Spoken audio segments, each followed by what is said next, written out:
But they always went in and preceded with the explosions, and then as soon as they did them, they went in and grabbed up the evidence. So this is an old pattern. They went in and grabbed up the evidence. Well, again, it's because, you know, the people who basically don't want to even consider this, don't want to get into a discussion about it, they don't know this history that you're talking about, that Mike has mentioned. One more sentence and then I'm done with this.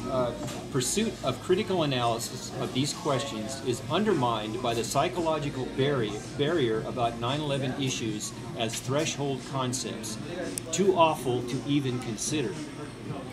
And I think, I know that I have been frustrated, and I've talked to other people who feel the same. All that legitimate 9/11 truth people want is a legitimate discussion about these unanswered questions. And we can't get that because A, the powers that be don't want it, and B, the masses of people, I feel, are hung up in what has just been described here, these threshold concepts. And I've had people on the street say to me, I don't want to hear this. Leave me alone, I don't want to hear this. And how much more truthful can you be? How much more descriptive can you be of the fact that this is an ugly thing that they just basically don't want to confront? I'd rather just go home and live my life as I've been living it. The problem with that is, and we're seeing it now, you've heard the phrase, chickens coming home to roost. The problem is that the rest of the world is getting sick and tired of our imperialism. And they're letting us know that. Oh. And so we're going to have to deal with it. We're going to have to take a much more, you know, worldly approach to the way that we live our lives.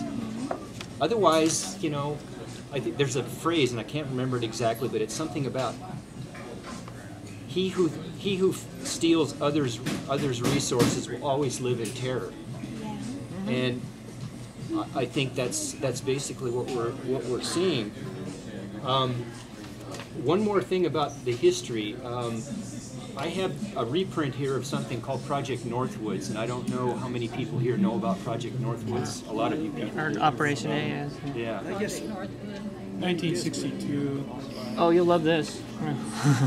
So this is a wonderful document for anyone who doubts that the U.S. government could have had anything to do with anything like 9/11. That the saying that came up earlier, our government would never do anything like this. Here's a document signed by Admiral Lemnitzer, the official document that was unclassified, what, about 6 years ago? Yep. Is it on the internet? It's on the internet, yes. It is on the internet. And it's a matter of public record also. This is a condensation of the article that I've highlighted so that you don't have to read the whole thing. But basically, it was a plan during the Kennedy administration to do a false flag operation that made it look like Cuba had shot down one of our planes or had sunk one of our ships. And it's all documented. The plan. The set of documents known as the Northwoods documents or the Northwoods agreements or something to that effect, you featured them in your last book. Since we're talking a pretext for war, that certainly was a pretext for war in the early 60s. Can we speak about that for a moment? The idea was to create a pretext to show that there was an attack by Cuba on the United States, and the idea was to have U.S. personnel from the CIA and other places secretly create terrorism in the United States. The documents actually said people would be shot on American streets, bombs would be blown up. And again, all this, the evidence would be laid to point the finger at Castro. One other idea was they were going to, they had a very complex plan where they were going to take an aircraft and load it with CIA people that look like college students, fly it over to have it take off from an airport in Miami with a lot of publicity. And then it would quickly, after it got into the air, land at a secret CIA base.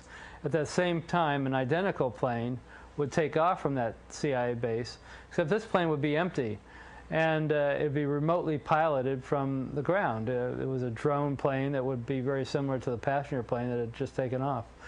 And once the plane was over Cuba, there was going to be a tape recorder that would have played a a distress call into a microphone saying help are being shot at, and a few minutes later, once the plane was over the Caribbean Sea after it passed over Cuba, it would have somebody would have pressed a button on the ground, blowing up the plane, and they would have blamed Cuba for killing a plane load of American college students. At another point, they had this idea where they were going to actually John Glenn was going to go into his first space mission around that same time, and part of the plan was that if Glenn's rocket accidentally blew up on liftoff, they were going to plant evidence making it look like that it was Cuban sabotage that blew it up. These were all outrageous plans. They made their way all the way up to Secretary of Defense McNamara. Actually, the plans were all signed by all members of the Joint Chiefs of Staff, and then they went up to McNamara, and McNamara rejected the plan, and that was the end of it. So it never got put into effect, but the fact that you can get all the members of the Joint Chiefs of Staff, the senior military officials in the U.S. government, signing off on a plan that outrageous is extraordinary to me. To make planes look like American planes, and then blow them up and accuse the Cubans of shooting them down. Operation Northwoods itself. So it's proof positive that this government most definitely is capable of Just not only Operation considering Northwoods, those and kinds of all you things, got to Google and it'll pop right up. but carrying them out. Going to Google Operation Northwood. Yeah. You know, I think to add to that, something that a lot of people really don't know about because it's not on the media, but it's about the meeting in Washington, D.C. They call the Winter Soldiers. Yeah. Isn't that what it's called? The Winter Soldiers? And Amy Goodman interviewed some of these soldiers. And I was reading The Nation magazine today, and they have an article in there about some of the incidents that happened. And one was that they were told that this area was free of civilians. It was a terrorist area. So they bombed it. There were no terrorists there, but I can't remember the number of civilians that were killed, women, children. Today? No, You this said it was was, today? no, I read this in the, yeah, it was a couple of weeks ago. And there's an article in The Nation magazine also about it. But you don't hear anything about that on the regular media. And That's because 9/11 separated us from the emotional and the facts of anything. These people have no concern for the number of deaths. If you take the formula that if you take the formula that Zwicker points out, if you take the most, well, Matthias Brokers, he's the guy I'm really quoting. If you take that, the most complicated conspiracy you can think of, it can be defeated by the simplest pill of oversimplification, which causes hallucination of an illusion of truth and therefore a sacred cause. And it doesn't matter how many bodies you spread around because the Antichrist is taken over, you know. well, you know, these So soldiers, there you have all those dead soldiers, you have all those maimed soldiers and winter soldiers and everything else. well, the Winter Soldiers were talking about the horrible things they did and how they felt about it. They're talking And- about it. And yeah, they're starting to talk about it. But for example, this one man, I mean, there was a man that was laying on the ground and he wasn't dead yet. So he shot him a couple times, but he wasn't dead and the man was screaming. And so he, quote, took him out. And then the other thing is that there was a soldier in the military, they want you to have your, quote, first kill. And this one soldier didn't want to stand by this Iraqi man that had been killed because it wasn't his first kill. I mean, okay, how can these be people that grow up in this country and go over there and behave the way they do?